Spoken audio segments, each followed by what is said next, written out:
être raciste dans une salle de MMA, c'est quand même très compliqué. Faut Ah vraiment. bah là, putain, Mais avec. à mon sens, c'est inconcevable. Et on côtoie des combattants qui sont avec lui à l'entraînement, qui ont été avec lui à l'entraînement, et y a aucun doute là-dessus. Après, je me suis battu auprès de dirigeants qui voyaient les combattants d'MMA comme des chiens, comme des chacals, comme des abrutis finis parce que c'était de la bagarre. Ça fait pas forcément du bien au sport. En France, en tout cas. Alors, Alors, ça fait pas du bien dans la publicité des combattants français à l'étranger.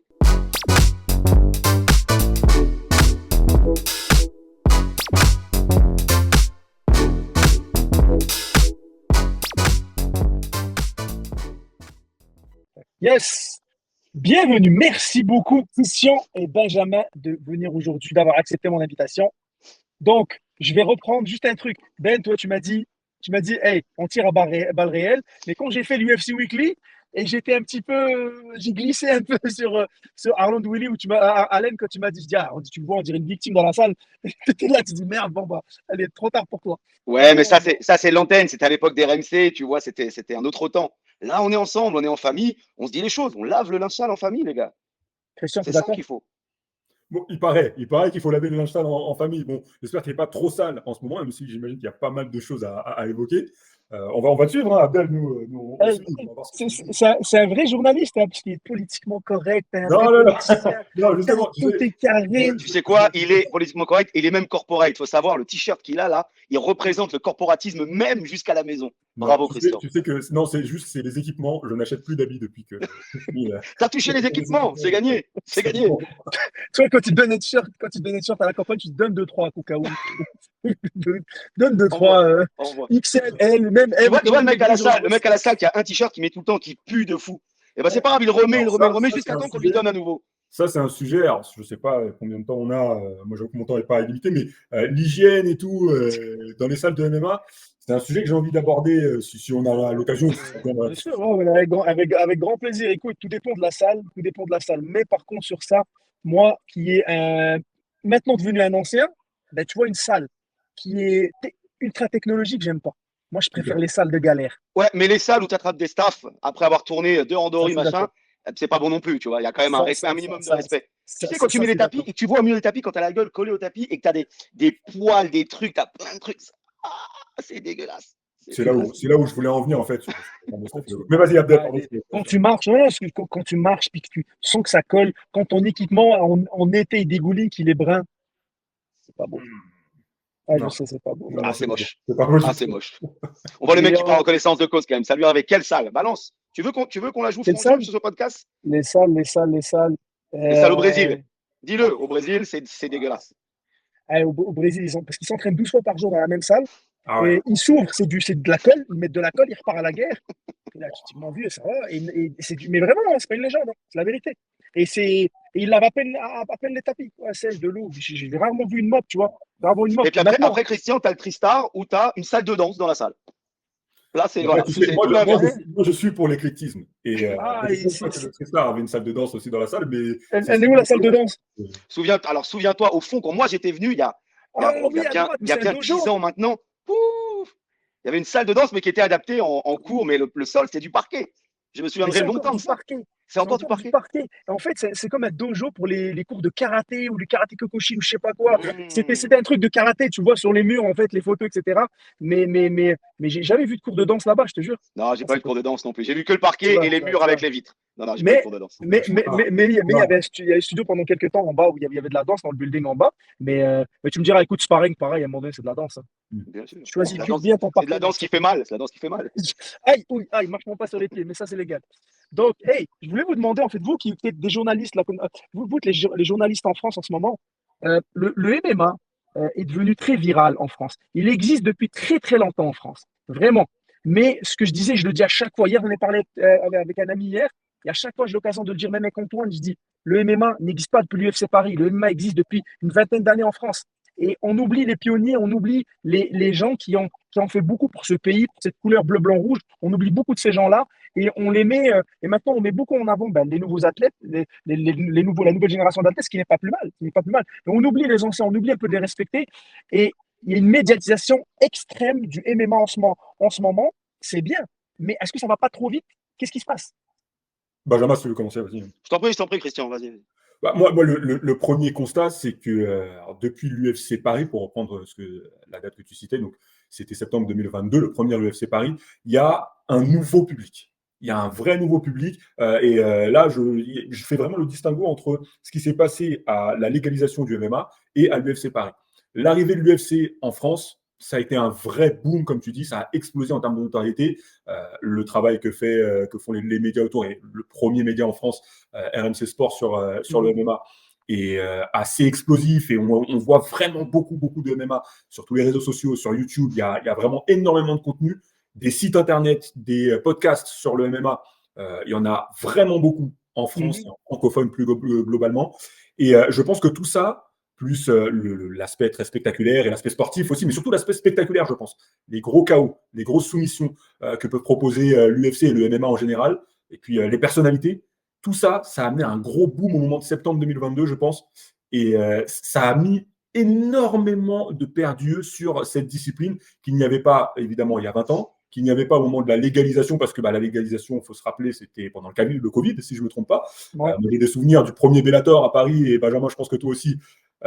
Ça donnait pas l'impression d'être une belle fête du MMA français, l'ouverture du MMA français au monde entier, alors que vraiment, l'UFC Paris, ça a braqué les projecteurs sur cette discipline. Moi, je me souviens, petite anecdote, et je pense que Benjamin aussi, tu t'en souviens, Abdel, je ne sais pas si depuis le Canada, tu as pu t'en rendre compte, mais après le premier UFC Paris, Cyril Gane, il fait, alors pas le 20h, mais il fait l'émission de Léa Salamé le samedi soir, une émission qui est en seconde partie de soirée, et qui est une émission où tu as des littéraires qui viennent, tu as des politiques qui viennent, et tu n'as pas beaucoup de sportifs qui se rendent dans cette émission-là.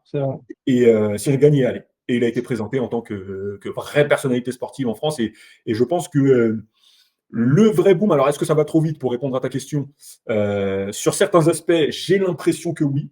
Mais sur d'autres, je me dis aussi, il était temps. Il était temps quand même. Benjamin, je vais te laisser la parole. Mais, non, mais c'est vrai, tu as raison, l'anecdote est là, elle existe, c'est vrai, c'est réel. Après, on se souviendra pour les plus anciens qu'à l'époque, pour les chaînes françaises, hein, sur France 2, il y avait l'émission le samedi soir avant Léa Salamé qui était présentée par Laurent Ruquier. Et lui, il avait invité Cyril Diabaté, qui était venu déjà parler de MMA, mais c'était une nébuleuse à l'époque. Personne connaissait, alors que Cyril est une superstar dans son domaine, mais il était inconnu du grand public.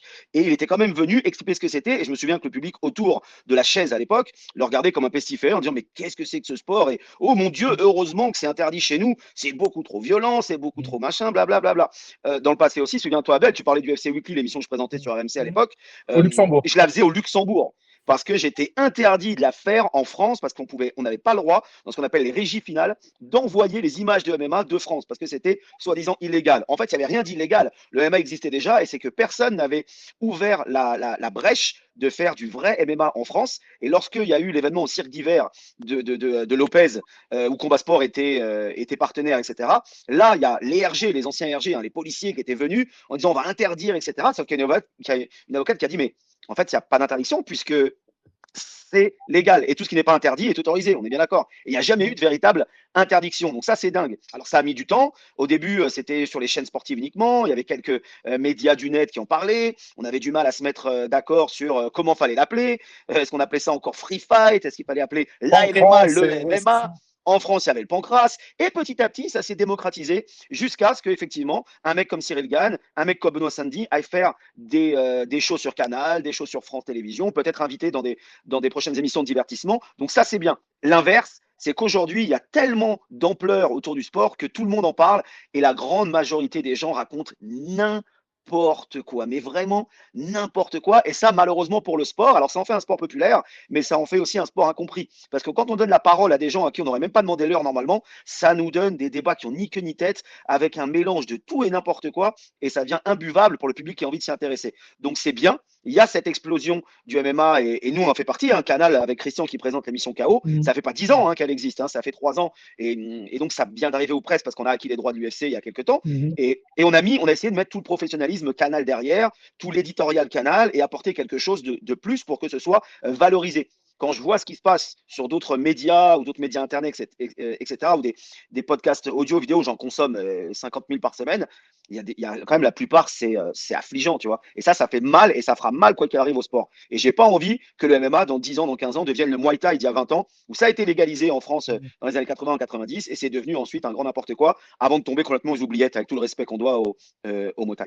Alors, Non, petite ça va pas. précision juste sur Canal+, Canal+ International même d'ailleurs, il faut dire, comme tu le sais, Oui, Benjamin. pardon, Euh, Christian. Oui. Je savais même pas, tu vois. C'est bien que tu le dises. Non, non, mais parce qu'en fait, surtout, ce qui est important, la précision qui est importante, c'est qu'on s'adresse, nous, principalement au public sur le continent africain, Afrique francophone. Donc, tout ce qui est Oui, Sénégal, Côte d'Ivoire, Mali, Cameroun, etc. Beaucoup Bon, d'Afrique de si l'Ouest. tu oublies des pays, Christian, ça Je va ne pas vais aller. pas tout citer, sinon je vais avoir des problèmes, effectivement. ça représente des centaines de millions de personnes. Ça représente très exactement 8 millions d'abonnés. Alors, il n'y a pas 8 millions de personnes sur l'émission chaque semaine, hein, on va pas mentir. Mais ce que je veux dire dans le Oui, monde on parle à un francophone, continent. Voilà, tu ouais, parles pas à un ok. pays, tu parles à un continent. Faut pas Ouais. l'oublier. Mais, Donc mais, mais, l'impact est très fort. Ben oui, mais c'est pour ça. Moi, je trouve que c'est bien, mais comme toute personne qui veut faire grandir un jardin, ben malheureusement, tu veux faire grandir un jardin, puis tu veux mettre des belles fleurs à gauche, à droite, tu veux faire quelque chose de bien, il y a toujours de la mauvaise herbe qui va pousser. Mm. Donc, malheureusement, on va considérer ces pseudo-médias ben, comme de la mauvaise herbe que tôt ou tard, ils vont s'engouffrer, puis tu vois, ils vont se mettre le pied dans la bouche, puis ils vont dire des conneries, etc. Parce que moi, j'en vois, j'en connais, et quand j'entends des fois ce qu'ils disent, parce que je suis obligé d'écouter, et je suis là, de quoi tu parles? De quoi tu parles? Qu'est-ce que tu racontes? Ou quand par exemple, ils interviewent un combattant et tu sais, tu vois qu'ils ne savent pas de quoi ils parlent. Ils n'ont pas la science, ils n'ont pas la science ni l'expérience. Attention, tu n'as pas besoin d'être un combattant pour forcément Ouais. interviewer quelqu'un. Mais tu as la patience, tu as l'intérêt, tu as l'étude derrière, etc. Mais je vois des gens qui interviewent du monde. Et je dis, qu'est-ce que tu racontes? De quoi tu parles? Ou bien ils vont débriefer un combat, mais je dis comme, mon vieux, c'est quoi la connerie que tu racontes là? Et derrière, j'en connais certains, certains, mais plusieurs, en fait, qui m'écrivent derrière, qui me disent, hey, tu penses quoi de ça? Je dis, je pense rien du tout. Je dis, je pense rien du tout. Je dis, je sais pas, je pense rien du tout, laisse-moi tranquille. Et Mais alors justement, je me permets de te couper, Abdel, toi qui est, on peut le dire, un ancien, ça fait très longtemps que tu es dans ce milieu-là. Quand ces personnes-là te contactent, est-ce que toi, tu n'as pas envie d'avoir la démarche, alors pas forcément de leur renseigner, mais peut-être de redresser un petit peu la barre, de les amener un petit peu sur le droit chemin? alors, oui, je le fais. Alors, je le fais. Certaines personnes, en fait, quand ils me demandent, je dis, fais une vidéo de temps en temps, je dis, écoute, je la fais. Puis quand ils me redemandent. Là, je vois que c'est plus l'utilisation qu'autre chose. Tu vois, Ok. il faut que ça soit donnant-donnant. L'utilisation, quand tu me demandes à chaque fois pour nourrir, en fait, ton public, parce que tu n'as pas forcément assez de matériel, en fait, pour les nourrir, assez de maturité, on va dire, au niveau de l'expérience pour les nourrir. Des fois, je dis, tu sais, tu devrais pratiquer plus. Je l'ai déjà dit, je dis, tu sais, tu devrais pratiquer plus, tu devrais demander, tu devrais inviter peut-être des arbitres qui vont t'expliquer le quoi du comment. Regarde plus le combat, regarde pas juste le combat en action, regarde vraiment tout ce qui se passe autour, va avoir des entraînements. Comme ça, tu sais de quoi. Continue à pratiquer. Il y en a qui pratiquent, dis continue à pratiquer. Comment tu peux expliquer une position au sol si tu sais pas, si tu veux être différent des autres, si tu sais pas c'est quoi. Si tu Ouais, sais pas c'est quoi, tu n'es pas obligé d'être une ceinture noire, mais de savoir c'est quoi. Mais entretiens-toi tout le temps. Tu sais, tout le temps. Mais il y a des gars, par exemple, comme je vais nommer Antoine Simon. Antoine Simon, c'est une encyclopédie du MMA. bien Tu sûr. vois, c'est pas un combattant, mais c'est une encyclopédie du MMA. Tu peux pas Mm. dire à Antoine qui sait pas ci ou ça, il va te nommer la génération, l'arbre généalogique de quelqu'un. Tu vois, mais Antoine, il y en a combien des Antoine? Il y en a combien? Il y en a pas beaucoup. Tu Ouais. vois, et dans le monde francophone, tu vois, c'est un peu dommage, mais il y a beaucoup de merde qui se disent sur les médias. Et là où je suis d'accord avec toi, c'est que oui, il était temps que la médiatisation en fait, du MMA soit plus florissante et qu'on invite des gars comme Cyril Gann qui parle bien, une belle aisance. Benoît Saint-Denis, il a un côté philosophe, tu sais, surtout avec son immense expérience dans l'armée. Tu sais, Ouais. tu peux pas dire, tu peux rien dire sur le gars. Tu sais. Non seulement les performances sont incroyables et l'expérience qu'il a de vie est incroyable. Ouais, c'est faux. C'est un livre ouvert. Donc, des gars comme ça qui invitaient des teubés à parler, ouais, bah, moi, t'as vu, moi, je veux me battre dans la cote, tu vois, bah, arrête là. Tu sais. On a besoin de Heureusement, gars comme ça, heureusement, au contraire. il y en a pas Mm. finalement tant que ça à qui on offre de la médiatisation et qui ont comment dire, qui ont cette manière de parler, cette manière de s'exprimer et finalement un background dégueulasse et qui feront rien du tout par rapport aux médias. Il faut aussi que les combattants comprennent. Hein, moi, je me suis battu pendant des années quand le MMA était interdit en France, en tout cas non autorisé officiellement, pour que les mecs soient bons en interview, qu'ils soient à l'aise avec les médias justement, pour pas qu'ils passent pour des cons. Mais quand je vois le Exact. résultat, franchement, je suis archi content parce que quand tu écoutes une interview de footballeur et quand tu écoutes Tahar Adbil, quand tu écoutes Taylor Lapillus, quand tu écoutes Michael Lebou, quand tu écoutes Tonton, quand tu écoutes des mecs comme ça, bah, tu te dis, ah ouais, les mecs, ils savent parler, ils savent de quoi ils parlent et ça fait du bien de les entendre. Et ça me rassure aussi. Parce que tu sais hein, ce que c'est, hein, pendant longtemps, je me suis battu auprès de dirigeants qui voyaient les combattants d'MMA comme des chiens, comme des chacals, comme des abrutis finis parce que Bien c'était de la sûr. bagarre. Et on les estimait pas. Aujourd'hui, c'est des mecs qui gagnent pour les grandes stars, qui gagnent beaucoup d'argent, qui Mm. font en sorte que le MMA soit considéré en tant que tel, c'est-à-dire comme un sport nouveau, comme un sport qui réunit, comme un sport qui fédère, et pas comme un sport qui divise. Et ça fait du bien de voir des porte-étendards, des porte-drapeaux, des porte-voix qui soient capables de débattre, qui soient capables d'apporter quelque chose de plus. Et je suis pas certain que dans tous les sports, on ait ce genre de gala. Donc moi, ça me rassure. Mais c'est vrai que comme partout, il y a un écrémage qui va être fait et on peut pas avoir éternellement et des mecs très très bons à l'antenne qui sont aussi des bons Ouais. combattants et des mecs très bons combattants qui soient des merdes devant un micro, devant une caméra. Ça, c'est pas possible. Mais ça fait partie du game. À nous, les médias aussi, de les choisir et d'inviter les meilleurs d'entre eux, tout simplement. Alors justement, pour la partie, surtout sur les interviews, moi j'ai eu la chance ces 2 dernières années de faire pas mal d'interviews, que ce soit de combattants UFC ou d'autres organisations. Et certains ont vraiment compris qu'au-delà de parler de la performance sportive, parler de je sais faire ci, je sais faire ça, mon adversaire doit être comme ci, comme ça, parler du game, il y en a énormément qui ont compris qu'il fallait raconter leur histoire et qui savent raconter leur histoire. C'est important.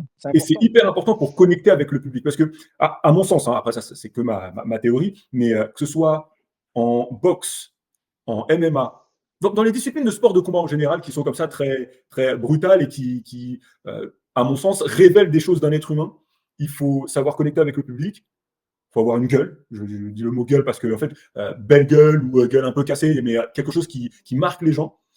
Et puis, après, c'est la performance sportive. Mais avoir une gueule et savoir raconter son histoire, c'est 2 choses qui, en plus de la performance sportive, à mon sens, sont indispensables pour devenir une vraie star et être une vraie personnalité suivie. Parce que quelqu'un comme Benoît Saint-Denis, quelqu'un comme Cyril Gane, c'est ça. Ils savent raconter leur histoire. Ils ont des visages reconnaissables parmi des centaines et des centaines de combattants. Sportivement, ils sont au top, quoi. Non, bien sûr. Non, ça tout à fait. Puis c'est vrai que il faut derrière, je vais reprendre la phrase de un combattant que j'ai toujours comme vraiment adoré, c'est Youssef Bouganem. Ouais. Et écoute, son histoire, elle est juste fabuleuse. Elle est riche dans tout son aspect, que ça soit triste, que ça soit réussi, que ça soit. Écoute, et quand il parle, il ouvre la bouche. Tu es juste à l'écoute et tu écoutes ce qu'il dit, puis il te touche automatiquement. Et tu vois, ses performances, c'est juste incroyable. Il vient de se lancer dans une carrière d'MMA. Et des gars comme ça, on devrait leur donner plus le micro qu'à d'autres personnes qui Il faut n'ont citer pas des noms d'autres personnes. Oh putain, s'il faut citer des noms, oh là là. Non, même pas. Je te jure, et franchement, le pire, c'est que moi, j'ai quitté la France il y a comme très longtemps. Mais, tu vois, j'ai pas vraiment de nom. J'ai pas vraiment de nom. Non, on va en venir sur sur des choses qui sont passées en France. Vous connaissez mieux Je que vais avoir moi. des problèmes, moi. Voilà, chacun son problème. Je suis à 7000 km. Donc, je m'en bats les reins. Moi, quand quelqu'un m'envoie un message désagréable, je fais bloquer. Merci, bonsoir. Donc, il n'y a pas de stress. Et t'imagines, quelqu'un veut régler des comptes avec moi, il faut qu'il prenne l'avion et tout. C'est chaud. Donc, C'est compliqué, hein. ah, mais bonne chance pour lui, hein, parce que t'entends, je suis là. Mais tu vois, c'est super qu'on donne de la parole à ces personnes-là. Mais à la fois, ces fameuses personnes, en fait, ou ces médias, ces mythos-médias, ils vont s'effacer d'eux-mêmes, ils vont dégager d'eux-mêmes. Et j'espère que, comme tu dis, Benjamin, que ça va pas être un sport oublié. Mais le fait que ça aille trop vite, est-ce qu'il n'y a pas un côté qu'on on veut pas aller chercher le trash talk, parce que je le vois chez les combattants français, on veut faire du trash talk. Je prends Doumbé, par exemple. On sait pas ce que ça veut dire, nous, en France, le trash talk. Honnêtement, les combattants français qui vivent en France, on a du mal, on ne comprend pas, on ne sait pas ce que c'est, et on pense que le trash talk, c'est insulter, c'est se mettre en avant en dénigrant constamment l'autre, etc. On n'est pas bon dans ce domaine. L'entertainment, c'est pas notre truc en France. Exactement. Et en fait, exprès, donc c'est pour ça que j'ai pris Doumbé, que je vais dire, il a un côté à la Ali, tu vois. Il a un côté, Ali était il était moqueur, mais il n'était pas vulgaire. Voilà, Il n'insultait jamais ta mère, ton père. Il ne touchait pas à la religion ni la famille. Tu sais, il y a des livres dans lesquels il a laissé un rôle. Doumbé est pareil. Il ne va pas aller trop dans la vulgarité. Mais c'est un entertainment, il va jouer. Il y en a peu comme lui. Et il sait utiliser quelque chose de très important et qui est né avec le MMA. Il sait utiliser Internet d'aujourd'hui, c'est-à-dire les réseaux sociaux. Et quand tu es bon communicant, que tu as une certaine hype et qu'en plus tu arrives à gérer ça de bonne manière, les gens ne comprennent pas pourquoi Cédric Doumbé, on en parle plus que n'importe quel combattant. Moi, je comprends. Mais vous savez, moi, je vais même aller plus loin. Il y a énormément de monde qui suivent Cédric Doumbé pour ce qu'il fait sur YouTube, sur Internet. Il est fort. Et pas forcément pour la performance sportive. Il arrive à les attirer à regarder du MMA. Ah, laisse-le tranquille avec son écharpe de pauvre, arrête. C'est de la faute de Tony Parker en plus, putain. Franchement, laissez-le tranquille avec son écharpe de pauvre. Non, moi, j'ai aucun problème. Écoutez, on a vu ce qui s'est passé. Je pense que le constat, on l'a tous fait. Voilà, il s'est passé ce qui s'est passé. Alors justement, juste petite parenthèse, ce type de fin de combat sur un combat aussi attendu que ce qu'était Baki Doumbé, ça fait pas forcément du bien au sport. En France, en tout cas. Alors ça fait pas du bien dans la publicité des combattants français à l'étranger. Aussi. Du code de l'aspect français, mais c'est vrai que même pour la cote des combattants français à l'étranger, peut-être que ça met un petit coup, c'est vrai. Moi, pour ma part, je l'ai regardé, parce que c'est un combat médiatisé. C'est pas que le combat, c'est pas que le combat m'intéressait. Cédric Doumbé, moi, je le connais du kickboxing. Une carrière en MMA, je le connais pas, c'est pas un combattant que je vais suivre le personnage, la personne, mais c'est pas, écoute, c'est Saladin Parnasse, je vais suivre, parce que c'est un combattant d'MMA pur. Doumbé, je suivais sa carrière en kickboxing. Baki, moi, je le connaissais pas comme combattant. C'est un jeune prospect, c'est un jeune, c'est un jeune qui est on dirait une étoile montante française du MMA français. Est-ce que c'est une pépite? J'en ai aucune idée. C'est pas un combattant auquel en fait il y a des gens auxquels t'accroches. Moi, c'est pas un jeune homme auquel j'accroche. Tu vois, c'est pas quelqu'un. Saladin, j'ai accroché tout de suite. Tu vois, lui. C'est ton côté sportif qui parle, parce que Baki, ce qu'il a fait quand même le surlendemain de sa victoire, c'est qu'il a fait l'une des émissions les plus populaires actuellement. Il a fait l'émission Quotidien sur TMC, qui est un show énorme, tu vois. Donc il a gagné cette bataille-là aussi. Ça, c'est fort. Oui, mais bien sûr, mais c'est très bien. Mais il a gagné grâce à Cédric. Oui, absolument. C'est là ce qu'en Francis Ngannou qui est devenu multimillionnaire, c'est grâce à Fury. Il a eu le combat face à Joshua grâce à Fury. Bref, mais il a eu le combat face à Fury parce que c'est devenu une superstar du MMA. C'est vrai. Oui et non, mais oui, exactement. Et parce qu'il a mis le chaos du siècle à Overeem, et parce qu'il a mis le punch le plus puissant de la planète dans une poire, etc. Tu vois, il a fait des choses quand même. Oui, non, écoute, Francis, moi je suis heureux pour lui. Je suis très heureux pour lui. J'étais vraiment surpris qu'il se fasse mettre KO, mais j'étais vraiment heureux pour lui. Ouais, mais j'étais heureux pour lui. Moi, d'où le monsieur il part, d'où il est, devenir multimillionnaire et qu'il fasse à l'UFC, franchement, oh là là. Ouais, ça c'est très très fort. Alors juste écoute, ce qu'il a mis à l'UFC, là, je suis tellement heureux. Dans la tête à toute l'organisation du UFC, vous n'avez pas voulu de moi 600 000 balles pour une finale, alors que je mérite. Même beaucoup plus, vous avez des merdeux qui touchent des millions, et t'as un gars qui s'appuie avec une. Pourquoi t'as pensé à Sean O'Malley, Christian, tout de suite? Pourquoi? Ouais, moi aussi, j'étais. Moi aussi, on est deux. Il faut savoir un truc, juste une petite parenthèse, Abdel, par rapport à Sean O'Malley. En fait, moi, sur le plateau de KO, je suis souvent celui qui défend les vilains petits canards, les Sean O'Malley, les Paddy Pimblett, tu vois, ces mecs-là. Moi, disons que je ne les défends pas, mais je dis qu'ils ont le droit d'exister. Ils ont le droit d'exister, ils ont le droit d'avoir leur hype. Après, c'est aux mecs qui les affrontent d'aller les éteindre, d'aller éventuellement arrêter leur hype et tout, machin. Moi, quand Ferguson, un mec comme Tony Ferguson, ça c'est une petite parenthèse, mais qui perd contre Paddy Pimblett, même si effectivement Ferguson il est cuit et tout, machin, il était sur 6 défaites de suite. Mais tu vois, Tony Ferguson qui perd contre Paddy Pimblett, et un Paddy Pimblett pas ouf. Bon. Regarde, moi, je donne toujours, quand je fais même les débriefs, je donne toujours plusieurs constats. Je donne un constat autant que combattant, c'est-à-dire qu'en fait, je parle de ton combat, de la technique, etc. Ouais. Après, je donne un constat en tant que fan. Donc, je peux dire, moi, Sean O'Malley, moi, je déteste le personnage. J'aime pas le personnage, la façon qu'il parle, ce qu'il représente, j'aime pas ça. Par contre, comme talent, il est talentueux. Le gars est talentueux, il fait son travail, etc., etc. J'en prends d'autres. Il y a tellement de combattants qu'on pourrait prendre. Je pense à Raul Rosas Junior, hein, qui est arrivé à l'UFC parce que le plus jeune, machin, etc. Au final, c'est un combattant parmi tant d'autres. On en fait des tonnes. Il y en a beaucoup de combattants comme ça. Voilà, il a 18 ans. Tiens, tu peux pas. Young Gary. C'est le nouveau vilain petit canard, là, Young Gary. Il ouvre sa gueule, il ouvre sa bouche. Tais-toi.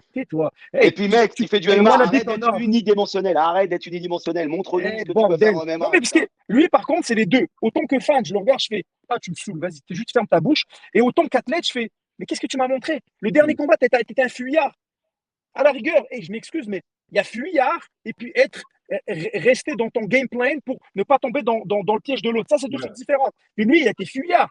Il est fuyard et puis il ouvre sa bouche là, mais mon Dieu, mais tais-toi, mais il est vendeur pour l'UFC. Et c'est là où on va dire que, je vais revenir là-dessus, c'est là où je veux dire que le sport, j'ai l'impression qu'il perd de son âme.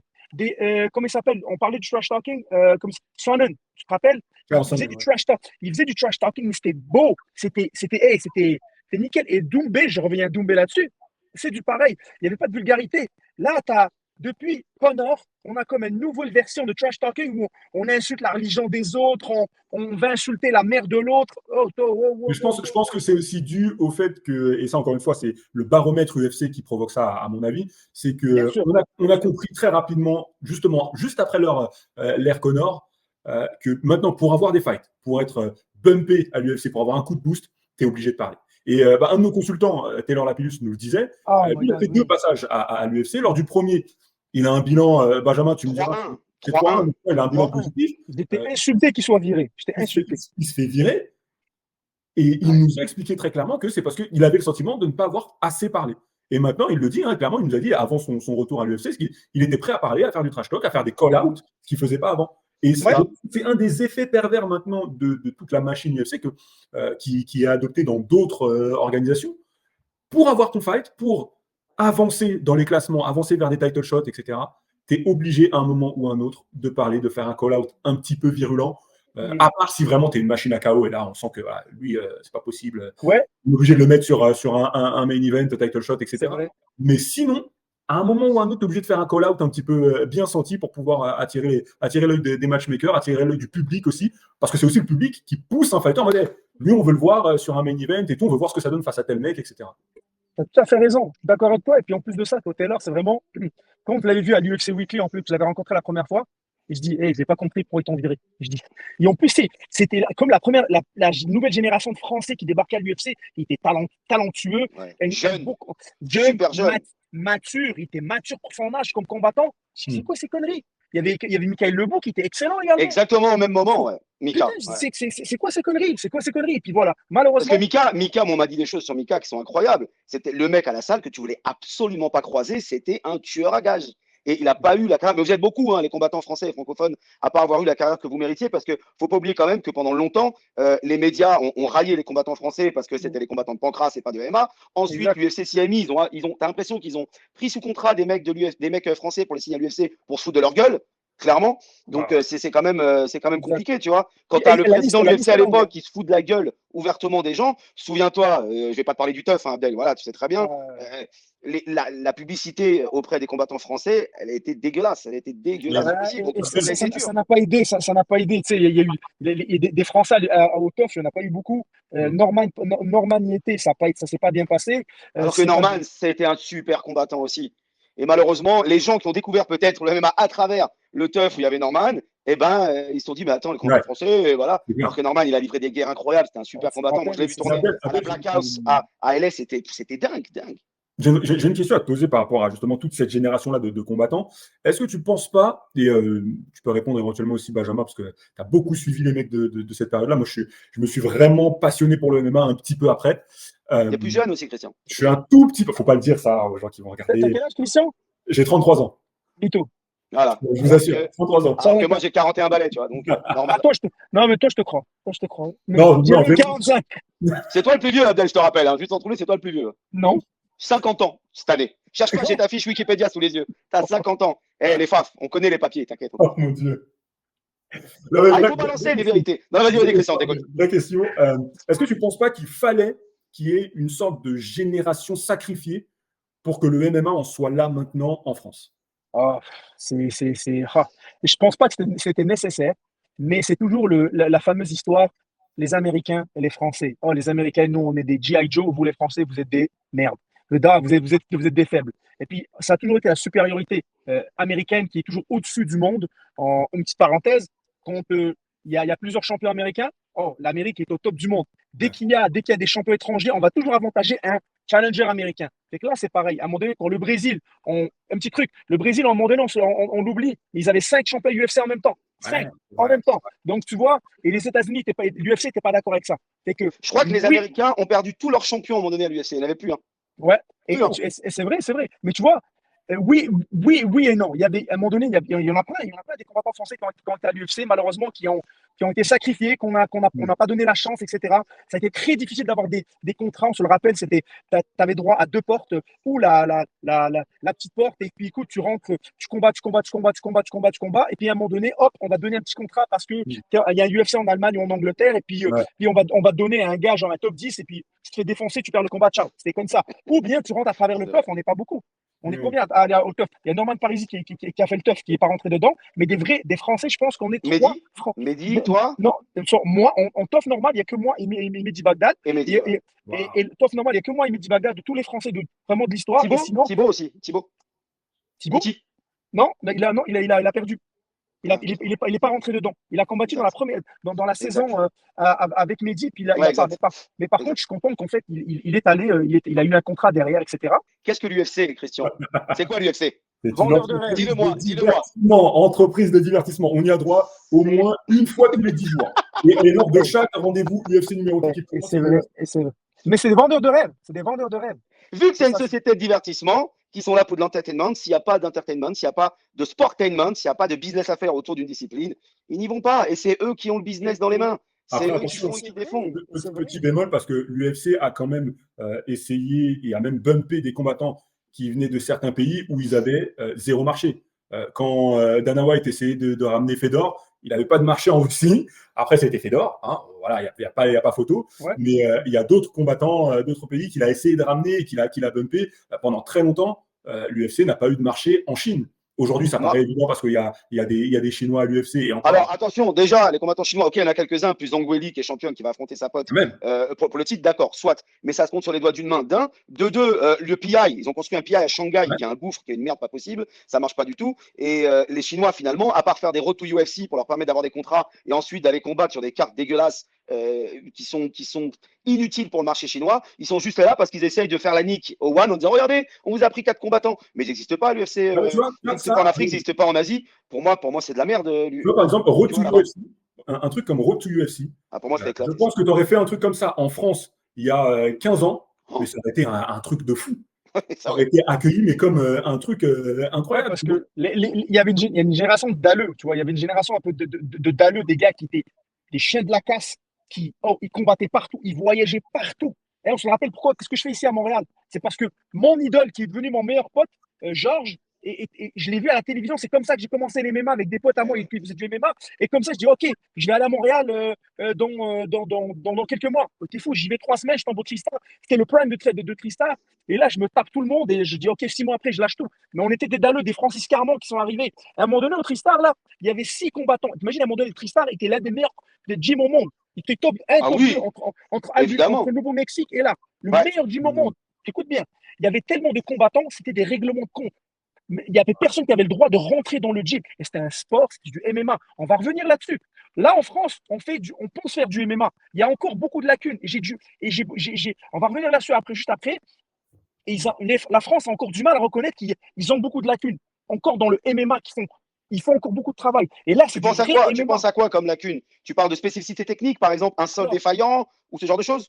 Alors, premièrement, en fait, quand on fait des MMA, on dit art martiaux mix. C'est un art martiaux mix. Donc, on doit contrôler de la boxe, on doit contrôler de la lutte gréco-romaine et de la lutte et du clinch de Muay Thai. Tu vois, là, c'est deux cousins. On va chercher maintenant du kickboxing. On va chercher du Muay Thai en lui-même. On va chercher de la lutte libre pour les mises au sol. On peut associer du judo avec. Là, on va sur un contrôle de la cage. C'est déjà un autre domaine. Tu imagines le nombre de domaines que j'ai énumérés? On va en bas, on va sur un domaine de par exemple, d'immobilisation au sol, du jiu-jitsu, mais en même temps, du jiu-jitsu fait pour les MMA. Et là, en fait, on rentre dans le ground and pound. C'est un autre game. Et tu vois, j'ai énuméré tellement de sports. Et puis, en France, on est excellent. Franchement, on est une des nations qui ont des athlètes, des générations d'athlètes, mais comme ça, là, comme ça. On a des boxeurs monstrueux, on a des jujitsuka monstrueux, on a des Muay Thai artistes fabuleux, fabuleux. On a des entraîneurs qui sont incroyablement bons aussi, qui savent s'adapter au MMA. Moi, je pense qu'il ne manque pas grand-chose, franchement, à la France. J'ai pas envie de jouer le chauvinisme débile de base parce que je trouve ça con. Mais franchement, on n'est pas loin d'avoir l'une des meilleures nations dans la préparation, dans l'entraînement, etc. Il faut juste maintenant qu'on ait le champion qui met tout le monde d'accord. Pour que les autres puissent d'abord être comment dire, pour que le champion soit visible à l'extérieur et que les gens à l'extérieur se disent ah ouais, finalement, peut-être qu'on va arrêter d'aller en Suède, d'aller en Thaïlande, d'aller à Montréal, d'aller à la TT, etc. Et peut-être que venir en France, ça va nous amener aussi quelque chose. Je pense qu'on n'en est pas loin. Ouais, mais pourquoi pas? Pourquoi pas continuer à bouger à gauche, à droite? Et pourquoi pas voir les étrangers venir en France? Parce que moi, Ça toute aussi. ma vie, regarde, toute ma vie, Abdel, tu le sais très bien, j'ai parcouru le monde pour voir les combattants d'MMA. Putain, j'ai jamais voyagé chez moi, j'étais obligé d'aller au Japon, d'aller au Ok. Brésil, d'aller au Mexique, d'aller dans des endroits improbables. Putain, pourquoi j'ai pas vu les superstars de l'époque ou même les mecs plus récents s'installer en France en disant bah ouais, moi je suis en France parce qu'il y a ci, il y a ça, ça. Parce qu'il nous manque encore quelques petites choses. Mais Ah ben, grâce Ça à commence à changer. à des entraîneurs de talent, grâce à des sparring de qualité, parce qu'on manque de sparring de qualité pour les combattants pro, hein, faut pas se le cacher, ça serait bien d'avoir encore plus un roster de sparring de qualité. On arrivera à faire des choses que fait, je sais pas moi, que fait l'entraîneur de Tyson là. Comment il s'appelle, l'ancien entraîneur d'Anson ouais. Silva là, Oui, le Ah oui, Brésilien là. je vois, je vois. on voit de qui tu parles, mais le Bien nom. sûr, toutes les petites vidéos explosives de Ouais, Tyson. ça, Ouais. qui a D'ailleurs, ramené, au attends, passage, qui a quand même le ramené aux sortir des vidéos États-Unis, de et tout 20 le monde l'a secondes. cru, il a ramené le Muay Thai brésilien aux États-Unis. Frérot, le Muay Thai brésilien, je veux bien que tu me parles du JB, mais en France, on a un Muay Thai qui est hautement plus Ah qualitatif que oui, le non, Muay Thai non. brésilien, tu vois. Rafael Ah oui, non, Cordero, non. putain, ça y est, ça m'est revenu. Bah, Rafael Cordero, il a quand même Oui. ramené au Kings MMA le Muay Thai. Ça s'appelle le club d'Anderson Silva, le Muay Thai College, mais c'est quoi ça, tu vois. Donc Mm. en France, faut pas se considérer comme des victimes. Il Non. faut être fier aussi. C'est un peuple fier, un peuple de combattants qui sont des vrais combattants, des vrais champions. Et je pense vraiment qu'il manque pas grand-chose à ce pays pour avoir vraiment, pour être l'égal d'un autre sport de combat, pour être l'égal de l'anglaise ou du judo ou du Muay Thai. Franchement, il manque pas Ben, grand-chose. regarde, comme je t'ai dit, moi, je le vois qui était dans des salles en France, peut-être pas dans les dernières années, mais je vois la différence. Je vais repris le Tristar, mais à l'époque, le Tristar, mais c'était des assassinats. Et on avait cinq six combattants français qui étaient des dalleux et qui Mm. étaient les meilleurs du gym. Non seulement tu es discipliné, mais tu arrivais, mais tu des dalleux, c'était du MMA. Pas, mise au sol, tata, c'était ça. Là, en France, les choses vont bien, la médiatisation va de plus en plus mieux, ça aide, etc. Il y a des nouveaux talents, il y a des judokas qui viennent faire du MMA, il y a des lutteurs qui viennent faire. On a ce côté qui se passait, cette vague ce trend un peu qui a eu aux États-Unis, fait que plein d'autres spécialistes d'autres disciplines en fait, ils viennent faire du MMA, etc. Ça, c'est très bien. Mais on ne doit pas s'arrêter dans l'évolution. Ouais. C'est que, ouais, je serais content un jour qu'il y ait un champion UFC français, mais on ne doit pas s'arrêter. Et puis là, des fois, j'ai l'impression que on ressort un peu la carte. Quand on est français, on dit, ouais, mais on connaît tout. Tu vois, on Mais je pense connaît qu'on tout, on est mieux que les autres. Tu vois, est peut-être j'ai pas. toujours ça. On vous parliez d'un potentiel, et surtout toi, Abdel, d'un potentiel champion UFC français. Je pense qu'on n'est pas si loin que ça d'un champion. Et enfin, moi, personnellement, je D'une pense qu'on est championne, tu d'une dirais plutôt? championne, effectivement, parce que Manu Seri Moi, j'en vois quatre. J'en vois quatre. Il y a Benoît, carrément. il y a Benoît, il y a Cyril, il y a Il y a Imavov, Manon. et il y a Manon. Ouais. J'en vois quatre. J'en vois quatre. Potentiellement, ouais. Et mais Bien sûr. peut-être charrière, on va voir quelle est l'évolution. Mais de ce que je vois, il faut. Je vois ces quatre noms-là. Ils sont pas loin. Ils sont pas loin. Ils sont à un combat. Et des fois, tu vois le côté américain, ben, ils vont moins donner la chance à des Français ils vont plus, comme il dit ça, ils vont plus les mettre comme un genre de gatekeeper. Tu vois, comme Guti, par exemple, ils l'ont mis pendant longtemps un gatekeeper, alors que c'est un bon combattant. Il a de la niaque, il a tout donné à l'UFC et on l'a gardé comme gatekeeper. Et pourquoi? Parce qu'on ne parle pas. Pourquoi? En plus, on n'advertise pas assez. Il y a, On n'est pas. il y a Riley qui disait un truc sur le chat que je viens de voir là. Il disait ouais, mais les Français, on n'a pas de méchants comme les Américains ont leurs méchants. Les Américains, ils ont les Chinois et les Russes. C'est vrai qu'il n'y a pas de James Bond avec des méchants français. Il n'y a pas de Mission Impossible avec des méchants français. Par contre, il y a des Russes, il y a des Chinois, donc on passe pas pour un pays de C'est mecs vrai, méchants, tu vois. c'est vrai. Et Non, c'est vrai, c'est vrai. Sans être des méchants, dans l'état d'esprit américain, qui sont quand même très limités sur plein de choses, bah, Ah oui. déjà, ils savent pas où est la France. Et de deux, bah, ils nous mettent pas dans un pays capable d'avoir des mecs qui arrachent des têtes, alors que mais il ils y a un devraient truc qui venir a un peu plus beaucoup souvent, plu. tu vois. Il y a un truc qui a beaucoup plu aux Américains en novembre dernier quand Benoît Saint-Denis a battu Matt Frévola, c'est le côté ancien militaire. Les Américains ont Ah bah compris ce ça, truc-là. C'est Et ça. ça, Ah ouais, non, ça, c'est. et Ouais, ils ont ouais, ouais. énormément mis de respect sur Benoît Saint-Denis. Dustin Poirier n'a parlé que de ça. Hein. Voilà. S'il était venu en Ah, étant n'importe quoi, ancien boucher, Ancien ou postier, ouais, ouais, ouais. enfin peu non, importe, non, non, ça n'aurait pas du tout été vendu de la même manière. Je absolument, pense que les Américains absolument. n'auraient pas mis le même respect sur C'est BSD vrai. à ce moment-là. Et c'est hyper important. Encore une fois, je reviens sur ce que je disais, savoir raconter son histoire. Il aurait pu, alors pas forcément s'en cacher, mais mettre ça de côté parce que j'imagine qu'il est plus militaire maintenant. BSD, il se consacrerait à 100% au MMA. Il aurait pu mettre ça de côté, dire voilà, c'est mon ancienne vie, je faisais ça avant, maintenant je suis full combattant de MMA. Non, il le met en avant. Les photos sur ses réseaux sociaux, il y a beaucoup de ça. Mm. Il est très. Voilà, Mais il a compris. oui, Il a compris le truc. il a totalement compris. Et Ça puis, Il a approprie compris le pas truc. s'en cacher. et comme Mais, les Américains s'approprient le drapeau Euh, américain. Il a fait tout, il fait tout comme il mais faut. le problème, pauvre BSD pour ça, c'est qu'en France, on n'est pas un pays patriotique. Ce qui fait qu'il affiche la non, couleur, non. le drapeau français, il passe pour un Sistra. Direct. Ça, c'est un problème. Aux États-Unis, quand tu parles à quelqu'un, tu vois en uniforme, ils ont des Oh là discounts là. sur des choses. Ils ont des Ouais. discounts sur des choses. Quand ils vont quelque part, on dit thanks for your service. Merci pour votre service. En Ouais. France, tu as un gars qui s'est tapé, qui a été là, pour défendre des valeurs de la France, etc., etc. Mais voilà. Et puis tu parles, Benoît Saint-Denis, ça a été comme un commando. Tu vois, c'est une unité spéciale. C'est pas il a pas fait son service C'est pas un militaire. flic municipal, hein? Non, Ouais. non, non, non, non, non, non, là, moi j'ai regardé ce qu'il a fait, j'étais comme, ah ouais, quand même, ah ouais, c'est pas du Ah, n'importe quoi, et tu sais, c'est quand même, tu vois. Puis en France, c'est vrai qu'il passerait pour un sistra, alors qu'il ne l'est pas du tout, mais le fait que c'est un peu dommage, mais tu vois, heureusement qu'on en parle, comme ça on démontre que, en fait, non, et pas du tout, pas du tout, pas du tout, c'est pas le cas. Bah, moi, j'ai fait un constat très simple, hein, sur Benoît Saint-Denis.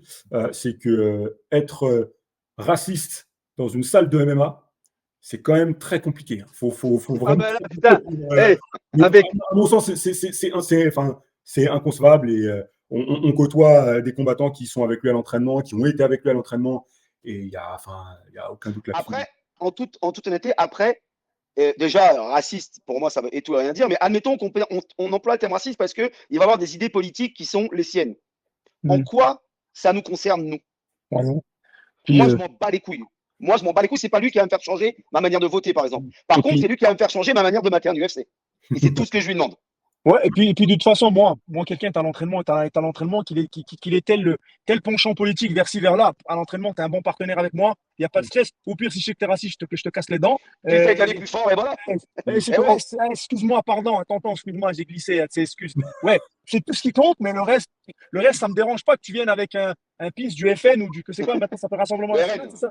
Ouais, bref, c'est la même Ou de merde. l'extrême gauche, hein, c'est pareil. Hein. Ouais, ah ouais, écoute, tout ce qui est FN, c'est de la merde. Donc ça me dérange absolument pas. Après, si le gars, ben, il met ça de côté, puis il vient dans la salle parce que c'est un lieu de rencontre, c'est un lieu de partage, qui vient dans la salle, qui fait ce qu'il a à faire. Merci, bonsoir.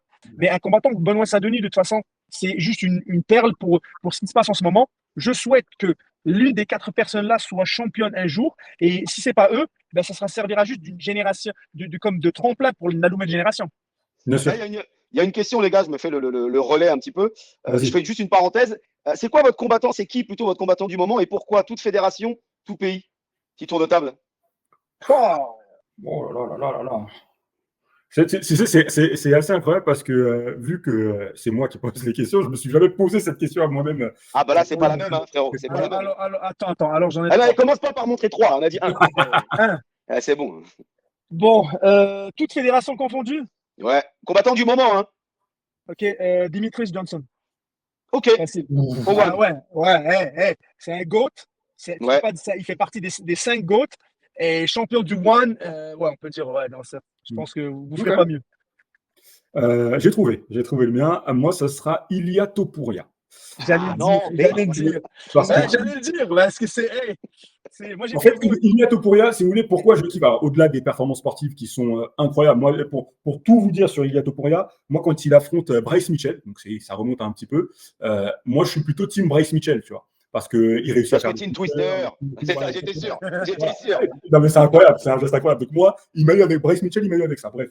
Et quand il tape Bryce Mitchell en étant excellent en striking et en terminant en finalisation soumission, je me dis, ah ouais, lui, il y a peut-être un vrai truc, tu vois. Après la progression, et puis ce qu'il fait à Volkanovski, enfin, on a tous vu, c'était extraordinaire. Et surtout, moi, j'aime parce que c'est, à mon sens, depuis Conor, le meilleur produit MMA. Quand je dis produit MMA, c'est qu'il y a une vraie entreprise de communication autour de lui. Quand l'UFC va le voir à Alicante chez lui pour faire le countdown, il roule pas en Twingo. Il sait que, voilà, je ne sais pas si c'est loué ou prêté ou donné, mais je crois que le concessionnaire Bentley local lui a filé une voiture, tu vois, parce qu'ils savent que ça lui le budget, il a été lâché. Mais ça, c'est des belles choses, tu vois. Ça, je trouve ça bien, tu vois. Les countdowns, l'UFC les font depuis très longtemps. Et moi, par contre, je trouve ça bien. Et après, ben, voilà, c'est aux combattants eux-mêmes ben, de filtrer ce qu'ils ont envie de montrer ou pas montrer. Un O'Malley qui va montrer et qui va aller en boîte de nuit derrière et faire ça avec les. Et ben moi, j'aime bien ça, par contre. Moi, ça, j'aime bien. Écoute, c'est un clochard pour moi. Moi, j'aime bien. Moi, j'aime bien parce que autant le talent de privilège de combattant, ça me casse la tête de le voir, mais en revanche, eh ben, ça fait partie du game États-Unis. Les mecs sont des athlètes aussi pour se blinder et je suis content de voir les mecs se blindent. Et voilà, ça me fait plaisir. Après, le personnage, lui, il me casse la tête, je l'aime pas, je peux pas le blairer. J'aime pas son style, mais maintenant, je respecte parce que ce clochard, il a réussi à garder sa ceinture. Mais en revanche, voir des mecs qui vont se la raconter, qui vont montrer des choses que le commun des mortels n'a pas, moi, je trouve ça bien. Je Moi, préfère un Connor qu'un O'Malley, tu vois, Ah là-dessus. oui! Un autre niveau, on est européen, un autre niveau de classe. Connor, c'est un autre monde. Après, il est sacrément ennuyant en ce moment, Connor, parce que depuis fin décembre, il nous tease, ouais, je vais revenir. Les gars, je vais revenir. Vous inquiétez pas, je reviens. C'est le gars en bas au quartier qui dit, ouais, t'inquiète. Il est blindé aux as. Mais pourquoi je reviendrai? Moi, j'ai une théorie. Parce qu'il est effectivement blindé, plein aux as. Il a un yacht Lamborghini. Enfin, il est au maximum. Il peut pas être. Ça va, c'est le même yacht que Taylor Lapillus. Il vaut 4 millions son yacht. Il détend un peu. Sauf que Taylor, il l'a en Lego et Connor, il l'a en. Juste pour il a coulé avec Taylor. Il a coulé avec. Connor il joue dans le bain, Taylor, avec. Je pense qu'il ne faut pas sous-estimer quelque chose chez un sportif aussi grand que Connor l'a été. Il est capable de gagner. Il est capable de gagner parce que. Le jour où il reviendra, il sera capable de gagner cet enfoiré. Il a envie de bien finir. Il a envie de bien finir. Et c'est très, très important pour ces mecs-là de bien terminer. Parce que si, pour Connor, avec tout l'ego qu'il a, sa dernière image dans la cage, c'est en 2021, le pied cassé face à Poirier, je ne suis pas sûr que ça passe pour lui. Et je pense qu'il revient uniquement dans cette optique-là. Ce n'est pas l'argent, ce n'est pas un Renault titre, mais je pense que c'est pour bien finir. Je pense même qu'il serait même capable de gagner ce combat par KO, mais genre un KO, genre il l'éteint, comme il a éteint Aldo. José Aldo, même cette douleur-là, je te jure, Aldo, là, ça m'a fait mal au cœur. Là. J'ai déprimé à cause de ça. J'étais à Vegas, j'étais dans l'arène, j'ai encore des fringues qui puent la bière. Tellement j'ai pris, des années après, des verres de bière dans la gueule après la victoire. Ça nous a tous choqués, sauf tous les Irlandais. Il faut dire que c'était au MGM à l'époque. Il y avait 18 000 personnes dans la salle ou 16 000. Il y avait 15 599 Irlandais et il y avait moi, tout seul. Putain. Et tu vois, il est capable de l'éteindre et voire même qu'il est capable d'attendre jusqu'à qu'un champion soit disponible, pas Islam, pas Elaya, parce qu'il ne peut rien faire avec les deux. Et là, boum, il vient prendre la ceinture et il dit, faut une ceinture de merde, je la jette. I don't give a shit. Et il repart comme ça. De toute façon, pour lui, l'UFC est capable. Pour lui, l'UFC vont tout lui donner. Ils vont lui donner tout. C'est le premier, pour moi, c'est vraiment le premier. Enfin, je n'ai pas envie qu'on fasse des tonnes sur Connor, mais ça a été le premier au-dessus de l'institution. Le premier. Ah putain. Le seul, ouais. Ouais, même le seul. Ouais. Le seul, on peut dire ce qu'on veut. Tu peux pas être ça. Regarde, il y a un truc à un moment donné, je parlais avec Georges. Il était à Miami pour la Formule 1. Et il me dit, j'aime pas ça. Lui, il n'aime pas quand il y a trop de monde. Lui, très réservé comme personne. Il dit, putain, pour faire genre 50 mètres, ça te prend 1 heure. Tu vois ce que je veux dire? Il dit, mais je suis pas, normalement, il dit, je suis pas Connor. Je suis pas Connor, j'arrive pas en hélicoptère, tu vois. Parce que tu le demandes pas.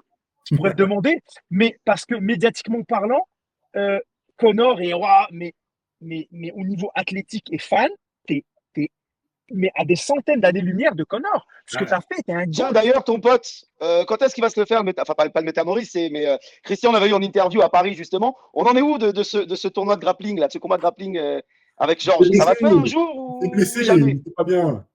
Mais il est blessé, là. Non, il est en réhabilitation encore. Ah merde, ouais. En forme, c'est parce que c'est déchiré. Le tendon s'est rempli. Écoute, c'était une grosse blessure.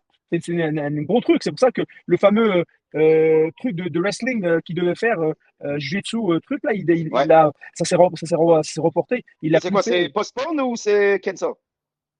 Je vais le voir. Écoute, j'ai parlé avec lui dimanche. Je le vois samedi, on mange ensemble. Et je pourrais te le dire. Prochain podcast, on veut la réponse. Lui, il est très discret avec ces trucs-là. Mon Dieu, il est très discret avec ces trucs-là. Ça va mieux. Il a fait ses traitements, etc. Mais c'est toujours, c'est chaud comme blessure. C'est pour ça. Mais en fait, Christian, tu veux faire un match avec lui? Non. Explique, Christian, ce qui s'est passé. Parce que c'est quand même lui qui te l'a dit en plus. T'es pas allé chercher l'info. En fait, donc on fait une interview et tout. Et il me semble qu'après l'entretien, on discute. Vraiment, de manière lambda, en fait, il attendait son gars qui devait l'amener sur un autre spot où il avait d'autres interviews, d'autres apparitions à faire. Et il me dit, ouais, de toute façon, moi bientôt, parce que pendant l'entretien, moi je lui pose la question de, revenir, ça te chauffe avec tous les jeunes qui sont là et tout. Il me dit clairement, non, honnêtement, moi j'ai tout donné, j'ai plus rien à faire, voilà, j'ai plus rien à prouver. Et en fait, en sortant de l'interview en off, il me dit, en vrai, le MMA me manque pas. Mais l'aspect, la compétition, juste le fait de compétir, comme il dit, Ça l'attire toujours un petit peu. Et à ce moment-là, il me dit, ouais, bah, éventuellement, un truc de grappling et tout. Il commençait à parler de ce truc de grappling-là. Et je lui dis, bah, comment ça, la grappling genre, tu vas rentrer dans une compétition de grappling? Oui. Il avait dit oui. Le truc, c'est que son gars arrive, tu vois, et il regarde son gars en mode, bon, est-ce que je peux le dire ou pas et tout. Son gars, il dit, non, mais tu peux pas parler. Entre autres choses, hein, parce que bon, il a révélé d'autres choses qu'on peut pas forcément dire dans ce podcast. Non. Sur des blessures du passé et tout, machin. Ah non, ben non, c'est sûr. Ouais. Mais surtout sur ce truc-là de grappling, il a fini par me dire oui, bon, bah oui, j'aimerais bien refaire un truc au moins grappling. C'est pas du MMA parce que MMA, évidemment, comme tu sais, Abdel, faut se remettre dans une autre mentalité, c'est un autre type d'entraînement, etc. Et il n'a pas envie de faire ça. Même si moi, je suis intimement persuadé que physiquement, il pourrait, parce que je vois ses workouts sur Insta et je sais qu'il publie pas tout. Donc je me dis qu'il pourrait forcément, mais il n'a pas envie de le faire. Par contre, grappling, il voulait vraiment et il allait se lancer dans ce truc-là. Je ne sais plus qui il devait affronter. Alors je ne sais pas si c'est. Alors pas Gordon Ryan et les mecs. Non, c'était pas un des frères Diaz? Je crois que c'était Nick Diaz. Voilà. Ouais, Nick monsieur. Diaz, en grappling, Ouais. exactement. Moi, je l'avais l'information depuis longtemps. Et je me ferais ma gueule, c'était là. S'ils ne le disent pas, moi, je ne le dis pas. Mais ouais, mais. Non, si Ouais, c'était sorti après. mais c'est parce que c'est une rivalité. Georges, pour qu'il te déteste, il en faut, tu vois. Par contre, quand il t'aime pas, il t'aime pas. Il n'a pas de méchanceté, il est adorable comme tout, mais il faut vraiment, genre, si tu t'embrouilles avec Georges, ça veut dire que c'est toi le fautif. Georges n'est pas méchant, il n'a pas de méchanceté en lui. Il n'a Ok. pas de méchanceté en lui, mais Diaz, c'est vrai que c'est quelque chose, Et c'est pour ça que règlement. quand il était petit et que c'était une victime à l'école, il n'est pas tombé dans le côté bad boy. Il a voulu s'en sortir humblement par le sport et devenir Ouais. le champion qu'il est. Et, Parce et, que justement, il n'est pas méchant. non, et parenthèse, tu vois, comme à un moment donné, ça en parle, puis souvent quand il dit, ah, tu sais, moi, j'aime pas la bagarre, je suis pas quelqu'un de violent, je fais ça, quoi. Et je disais, moi, le nombre de coups de coude que j'ai pris dans la gueule, je suis de ma gueule, t'aimes pas la violence? Ça va pas ou quoi la tête? Moi, je dis, moi, je me suis pris des takedowns en bas où j'étais comme ça, accroché à toi, je priais le bon Dieu pour que ça ne pas ce bordel, de quoi tu parles? Puis il dit, non, tu sais, là, moi, j'aime pas ça, la violence. Je dis, quoi tu parles, la violence? Tout en t'arrachant la tête. Arrête la tête, coup de poing, un Superman punch, un low kick par-ci par-là. Ouais, je voulais te demander, donc tu nous as dit, il n'est pas méchant. Il n'est pas méchant, mais Adorable. moi, tu es obligé d'être méchant quand tu es dans la cage. Tu as fait putain. énormément de sparring avec lui. Ouais. Est-ce que tu sentais directement entre quand il est en dehors de la cage et quand il rentre dans la cage, le switch mental, en fait? Putain, Est-ce que tu sais comment il le faisait? Est-ce qu'il y avait un truc qui le faisait cliquer en mode, bon, allez, maintenant on est dans la cage, Abdel, c'est peut-être mon pote à l'extérieur, mais là, je vais être en mode, on y va, tu vois. Alors déjà, en entraînement et en combat, il est différent, tu vois. Il y a des fois, tu as des rounds où tu vas être, on va dire, plus avantagé. Il y a des rounds où tu vas être moins avantagé. Mais il y a souvent des gens, tu sais, c'est un peu la vieille question que je déteste quand on m'offre ça. Oh, est-ce que tu bats telle personne à l'entraînement? Est-ce que tu le bats? Tu sais, question de bouffon. Et je fais, pourquoi tu me poses ça? Non, écoute, il m'est arrivé que j'ai eu des rounds où j'ai eu des avantages, il m'est arrivé où j'ai des rounds où j'ai eu moins d'avantages. Mais est-ce que dans un combat, est-ce que dans un vrai combat, exemple, la question, est-ce que dans un vrai combat, je peux le battre? La réponse est non. Clairement, je ne peux pas le battre. T'es malade ou quoi? Le gars, c'est Georges Saint-Pierre. Écoute-moi bien. C'est un combattant, vous avez un niveau tellement proche les uns des autres que quasiment tout le monde peut battre tout le monde. Mais il y a un truc que les gens doivent comprendre quand tu es champion d'une division, quand tu as une ceinture autour de la taille, tu es dans un autre monde. Écoute, écoute, il est déjà, tu sais, comme il a une intelligence, un QI tellement développé. En fait, Adèle, on dit de lui, en France, on dit c'est la quintessence du MMA. Ça veut dire qu'il est la représentation du sport. C'est un truc de ouf, quand même. Tu sais, comme c'est à la Matrix, tu as des chiffres qui débarquent, tac, tac. Toi, tu es au plan A, B, lui, il est déjà à Z, en train de te ramasser. Et toi, tu es là, tu as toujours des mouvements de retard. Donc, et à l'entraînement, des fois, c'est incroyable. Je me rappellerai toujours toute ma vie le premier takedown que j'ai pris de lui. À l'entraînement. Et écoute, c'était moi. Je faisais pareil avec mon idole. Mon idole des MMA, j'étais là. T'es là, des low kicks, etc. Je te jure, j'étais, wow, c'est beau. T'étais tellement parfait, j'étais dans les airs comme ça, comme un pauvre mec. J'étais, wow, c'est beau. Je suis par terre, je dis, wow. Incroyable. Qu'est-ce que c'est que ça? Et même des années après, quand on préparait le combat pour Bisping, à un moment donné, tu le connais mieux, fait que tu défends les takedowns différents, bien sûr. Je suis plus gros que lui. Il combat 185, pas sa catégorie, il a dû prendre plus de poids. C'est différent, ça paraît plus. Et là, je te rassure que quand il avait ce takedown-là, même s'il en ratait 3, 4 ou 5 ou même 10, mais quand il avait ce takedown-là, eh ben mon vieux, que je repris le bon Dieu pour te relever. Parce que je te promets, quand ta tête, elle touche le sol, il va te rattraper. Accroche-toi, tu ne te relèveras jamais. Tu essaieras de te relever, tu vas prier le bon Dieu, tu ne te relèveras jamais. C'est comme pour ça que j'aime les anciens. Quand on me parle de MMA, j'aime parler avec vous, les anciens. Quand je Ouais. parle avec toi, Abdel, quand je parle avec Jess Liodin, quand je parle avec Cyril Diabaté, qu'il y a des anecdotes comme ça avec Xavier Foupapokam, j'aime trop entendre ce genre de choses parce que ça remet les gens dans le contexte à la place où ils doivent être. Et c'est un vrai kiff. Et, Les gars, ouais. dis-moi, Abdel, vas-y. Écoute, non, vas-y, excuse-moi. Non, parce que j'allais changer de sujet. J'ai un petit truc à vous proposer après. Ben, en fait, juste, tu vois, comme j'avais juste une petite anecdote. Tu vois, Francis Carman, moi, c'est mon frère d'armes. Ouais, Et Francis Carman, j'ai tellement transpiré du sang avec lui que je l'ai dans le cœur. Tu vois, je l'aime trop. Mm. Et ben Francis, tellement, à un moment donné, on faisait pas une anecdote, à un moment donné, on faisait pas comment ça s'appelle, de sparring small globe au Tristar. Ben, Ok. je le faisais avec Francis 5x5 pour des préparations, Voilà. vaseline, pas de cas, mais les vrais, Non. les vrais petits Non, parce que les 4 roses, quoi, les 110 grammes, quoi. tac, tac, tac, mais de la vaseline, on se tapait 5x5. Je te le jure, c'était shootbox. T'es par terre, ta tête, elle lève. Là. Et t'imagines la taille de Francis. Hein. La Francis, c'est le gars qui a une force herculéenne. Il t'attrape en poignet, on dirait ton père. Et tellement qu'il est Après fort. une bêtise. Après une bêtise. Ouais, mais je te jure, il est français. On se tapait tellement. Et souvent, Francis, quand il demandait des rounds à des gars, il tournait tous la tête. Quoi? Mais non. Qu'est-ce qui se passe? Abdel, putain, j'arrive, putain. Et on se tapait tellement, à un moment donné, on s'est tapé tellement. Rory McDonald était sur le coin, il nous regardait, il dit est-ce qu'il y a de l'argent gagné là-dedans en fait Non, non. Incroyable. Firaz, il tournait la tête, il disait j'en ai marre de leur parler. Ah, quand même. Si le boss lui-même tourne la tête, c'est qu'il y a un problème. Ouais. Mais je sais pourquoi vous étiez comme ça, parce qu'il y avait la photo de Chuck Norris au Tristar, c'est pour ça. Il y avait Chuck Norris avec la quote à côté, avec la phrase. Ah putain, oui, c'est là, oui, mon Dieu, c'est là. C'est à cause de Chuck Norris. Abdel, dernier truc sur Georges Saint-Pierre. Moi, il y a une période de sa carrière qui me fascine. C'est juste avant sa première retraite, entre guillemets. Tu sais, la période 2012-2013, où il affronte, je crois qu'il fait une série de fights vraiment très, très dures. Tu vois, Hendrix, Condit, tout ça, tu vois. Il enchaîne 2-3 fights où vraiment l'UFC lui envoie des mecs où c'est galère. Il a des combats très, très durs. Ils veulent le malmener, ils veulent l'éteindre. Ouais, ouais. Et toi, quand il venait à la salle pour préparer ces combats-là et tout, est-ce qu'il y avait un côté, bon, il a été sollicité sur le combat d'avant, peut-être que le camp, on va peut-être pas faire autant de sparring dur que sur le camp précédent, machin, ou c'était la même intensité, le même investissement? Alors, il faut connaître de genre, c'est qu'il va te dire je suis brûlé, je suis fatigué. Je tourne la tête 3 secondes après, il est en train de faire des exercices. Tu vois, il est comme ça. Il va dire ah écoute, c'est bon, regarde, et on a fait 5, tout va bien. Et tu regardes derrière, il dit ah c'est bon, j'en peux plus. Et tu parles 2 secondes avec un gars, tu le retournes, il est en train de faire des trucs déjà, tu vois. Il veut pas, mais il le fait. Il veut pas, il le fait. Et il y a une phrase que je dirais comme je pense que ça va répondre à toi. Il dit, un moment, il dit à Adesanya, il lui dit, hey, quand tu es roi, la couronne, elle devient lourde de plus en plus. Et à un moment donné, elle devient très, très lourde à supporter. C'est que Georges, là, l'UFC, le niveau du UFC pour moi, j'en ai parlé plusieurs reprises, il n'est pas aussi extraordinaire que ce qu'il était. Je suis peut-être trop vieux jeu, mais je trouve que j'espère que ça va revenir à son excellence avec des combattants comme Elia, etc. Non, j'ai dit j'espère. Mais le niveau du UFC. Pas d'accord. Attends, je suis désolé. Alors, pas d'accord. Laisse-moi finir. Les combattants sont de plus en plus complets, mais les combattants sont de plus en plus complets, oui.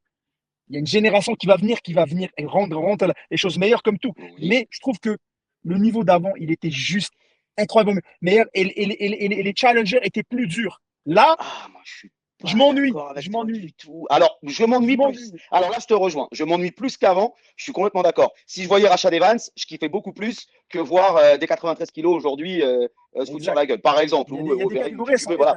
Là, justement, sur les catégories actuelles, c'est très intéressant que tu dis ça parce que dans plusieurs catégories, notamment chez les légers et chez les welters, tu as un top 5, allez, j'extrapole même top 10, où c'est les mêmes mecs depuis 4, 5 ans. Voilà. C'est dans ce sens-là que mais prends l'UFC du début de l'histoire de Zoufa, d'accord? Quand Zoufa rachète l'UFC, allez, en 2005, prends le top 10 de chaque KT. Il n'y avait pas autant de niveaux aussi loin à l'époque. Pourquoi je dis ça? Parce que le champion, le challenger, allez, le top 3 était hallucinant. Je te parle même de l'époque ancienne, je te parle des Lidl, je te parle de ces mecs-là, vraiment à l'ancienne.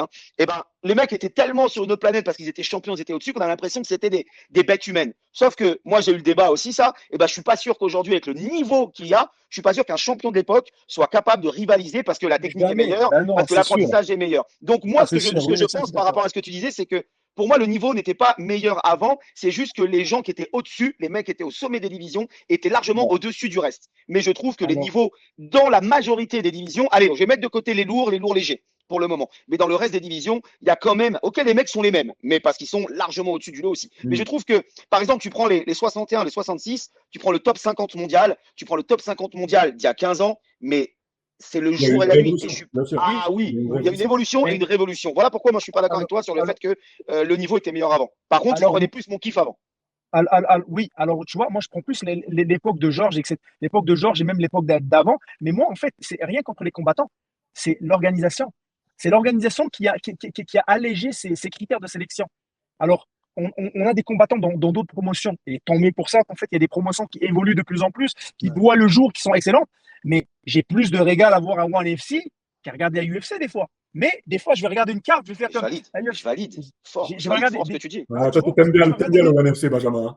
Oui, mais, non, mais c'est la Ouais, vérité. j'aime ça. Clairement, j'aime ça. Non, mais c'est la vérité. Et puis, des fois, je regarde des cartes du UFC, je fais, ah, c'est éclaté, je vais pas la voir. Et finalement, je regarde, je Après, fais, Eh, ouais. Christian le dit pas, mais on a un combattant du One demain dans l'émission KO sur Canal. après, je le dis pas parce que je sais pas quand le podcast va passer. Maintenant, Ça sera Christian, anachronique. maintenant.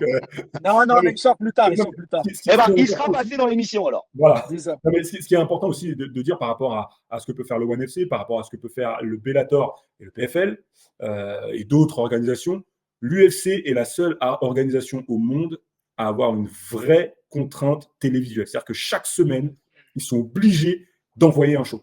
Et effectivement, parmi les 700 mecs qui sont sous contrat, il n'y a pas que des terreurs. Voilà. Il n'y a pas que des Mais terreurs. Et ça donne avant, parfois des fight nights où. Sauf qu'à l'époque, tu n'avais même pas 700 mecs sous contrat. C'était inimaginable de voir 700 mecs sous contrat. Tu vois, Mais ils sont à obligés l'époque d'avoir dont 700 on parlait, à mecs. l'époque des Hendrix, des Conti, des Patrick Côté, des Ivan Menjivard, tout ça, c'était des tueurs. Hein. C'était moi des garçons que j'aimais le plus possible. Mais le niveau n'était pas le même. Il y avait moins de mecs sous contrat. Aujourd'hui, il y a quand même. Bah parce que aussi les techniques s'améliorent. Pourquoi on voit plus de Juji? Pourquoi on voit plus de Kimura? Bah parce que les mecs savent les défendre aujourd'hui. À l'époque, on pouvait soumettre de cette manière. Maintenant, c'est hyper rare. Tu vois? Et ben pour moi, ça, c'est l'évolution du sport. Il faut s'adapter. Et pour moi, ça me fait dire que le niveau est du coup meilleur parce qu'on est capable il y a beaucoup plus de décisions. Tu vois, quand tu prends des petites orgas, des petites promos, et ben c'est rare que les combats ils aient la décision. Très rare. Parce que les mecs sont des morts de faim, il y a des niveaux différents, etc. Quand tu arrives dans l'élite, et ben forcément, c'est beaucoup plus difficile. C'est pour ça que c'est encore plus valorisant de terminer un adversaire. Et je trouve que l'UFC ne valorise pas encore assez le fait de terminer. Si moi j'étais le big boss avec l'oseille que j'ai, et ben je mettrais des bonus supplémentaires pour les performeurs. On parle de bonus. C'est une compagnie de vendeurs de rêves. Ils ont supprimé 90% de l'oseille des gens, les bannières, etc. Ils ont ramené l'escroquerie de Reebok, ils ont ramené l'escroquerie de Venom. Ils reviendront jamais en arrière. Ils ont vu que les gars, un petit combattant qui commence, qui fait 12 et 12, s'il gagne, il fait 24 000 $, il peut faire un 50 000 $ extra, peut-être 20, 30 000 en plus avec des sponsors. Ils disent non, non, non, non. Après, ils ont dit non, non. Ce gars-là, en fait, il va payer 500 $. Chaque sponsor va payer 500 $. Puis ensuite, ils ont dit non, non, non. On va vous donner l'argent. Puis quand tu avais moins de 5 combats, tu touchais 2500 $. Ouais. Une honte dégueulasse. Au lieu de payer les combattants à leur juste valeur, les gars, quand ils se présentent dans un combat, ils devraient toucher minimum, boum, 50 000 $. Directement 50 000 $ US que tu te présentes. Ça, c'est ta prime. Tu t'es présenté à la semaine. Ton combat, il est annulé, pas annulé. On n'en a rien à foutre. Ça paye ton compte d'entraînement, ça paye tes coins, ça paye des choses, ça paye la santé. Tu dois avoir une assurance déjà. Ouais. Une assurance à longueur d'année. Tu dois avoir un syndicat. Pourquoi ils ne veulent pas faire de syndicat? Parce que ça coûte cher. Abdel, absolument. J'allais te rejoindre là-dessus sur le syndicat. Je pense que tu es au courant, évidemment, de l'avocat new-yorkais qui a vu que l'UFC n'a pas payé ses combattants par rapport aux bénéfices qu'ils faisaient entre 2010 et 2017. Il y a plus d'1 milliard de dollars que doivent récupérer les combattants. Et 2010-2017, on sait qui c'est, hein, les combattants. T'es bien placé pour le savoir, hein, Abdel, hein, dans cette période-là, notamment du côté des Français. L'UFC s'en bat les couilles. Pour l'UFC, c'est de la viande, c'est rien du tout. Et ils pourraient très bien mettre 50 000 $. Vendeur de rêve. C'est de la poudre qu'ils mettent au-dessus des combattants. Mais comme c'est malgré tout eux qui payent le plus, ou presque, eh ben, tu es obligé d'aller là-bas. Et puis la visibilité sera 1000 fois supérieure aux plus gros événements que fera le PFL ou le Bellator. C'est vrai. C'est des vendeurs de rêves. Et puis, les athlètes sont des rêveurs. Et puis tu feras ce que tu veux, c'est parce que cette ceinture UFC avec ces 3 lettres-là sera toujours plus prestigieuse que n'importe quelle ceinture du PFL ou du ce que tu veux. Mais du tout One, en même temps. À la limite, si on veut faire les vieux croutons, tu dis ouais, si l'UFC avait été en concurrence avec le Pride, là, je t'aurais dit. Là, il y a match, clairement. Mais il fallait que le Pride, il paye à la hauteur de ce qu'il paye l'UFC. Et là, j'aurais pu dire, OK, au lieu d'avoir Bruce Buffer, tu as la voix de Lenny Hart quand tu arrives, il y a 60 000 personnes à Saitama. Tu vois, des trucs comme ça. C'était le feu. C'était le feu. Ça, c'est une vraie référence d'ancien quand même. Hein. Ça, c'est ça. Pardon, Christian, c'est vrai. Mais là, il y aurait eu match. Alors que, pardon, attendez, je vais me remettre. Hop là, je vous ai fait tomber, les gars. Je vais me remettre juste comme vous. Hop. Est-ce que c'est bon? Je suis revenu. Ouais. Il n'y a aucune ceinture. Tu peux mettre celle du One, plus du PFL, plus du Eagle, plus du Hit, plus du Rising, plus machin. Ça ne fera pas aussi bander les mecs que d'avoir C'est vrai, c'est la vrai. big Après, ceinture. attention Benjamin, et on a des exemples en France notamment et en Europe. Il y a de plus en plus de combattants qui sont quand même conscients de leurs valeurs. Et Saladin, par exemple. je pense à Saladin Parnasse, effectivement. Il est conscient que aller à l'UFC pour 12 et 12 quand il commencera, c'est pas du tout bénéf pour lui. Et il a raison. Non. Il a Moi, totalement. il y a une meuf qui m'en a parlé de ça, que je salue, c'est Claire Lopez. Je lui ai dit, Claire, tu fais des choses incroyables, tu performes de ouf, tu as arraché la tête d'une meuf qui était à l'UFC récemment. Pourquoi tu vas pas? Je dis, parce que je suis la boss, j'ai l'oseille que je veux, que j'aurai jamais là-bas, j'ai la médiatisation que je veux. Qu'est-ce que je vais me retrouver une meuf du roster? On est 50 dans ma caté, alors que là, je peux quasiment faire ce que je veux, demander ce que je veux, on m'envoie à l'autre bout du monde. J'irai pas à l'UFC parce que ça ne sert à rien. Là, je suis d'accord que c'est intelligent. Mais malgré tout, quand tu es jeune combattant, tu as des ambitions, personne ne peut te faire davantage kiffer qu'un contrat avec Bien la sûr. signature de tonton Dana à côté. C'est clair. Je vais vous poser juste 5 questions et vous allez me répondre. Ça sent l'embrouille. Ouais, Vous allez me ouais. répondre Ça va se régler demain. non, Ça se règle demain. non, vous inquiétez surtout pas. C'est fun, c'est juste pour mettre dans l'ambiance, pour voir un petit peu l'ancienne, la nouvelle génération. Ça me fera kiffer. Ok. Quel est le combat que vous auriez aimé voir qui ne se fera jamais? Première question. Ah, bah ouais. Ferguson à Khabib.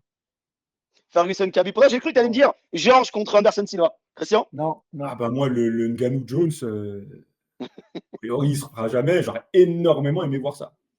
Ok. Christian, je vais t'imaginer à un meilleur niveau que tu l'es déjà. C'est-à-dire, je ne vais pas t'imaginer combattre en classé en boxe. Je vais t'imaginer dans la Big League, à l'UFC, en 70 kilos. Parce qu'il faut expliquer. On n'expliquera pas, il n'y a pas le temps. Quel combattant vous ne voudriez surtout pas avoir dans votre coin pour combattre? Dans mon coin? Ouais.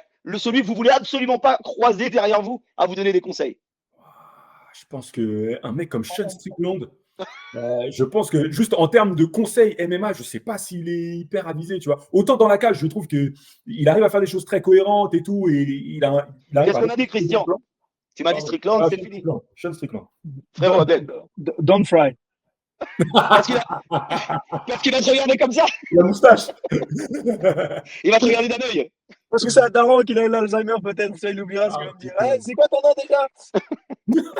Il y en a quand même qui ont été coachés des mecs à la dernière minute dont ils connaissaient ni rien, ni l'histoire, ni rien du tout. Oh, J'en connais, mais je me tairai, je dirai pas les noms. Et ils sont même devenus champions du RFA, c'est pour dire. Bref.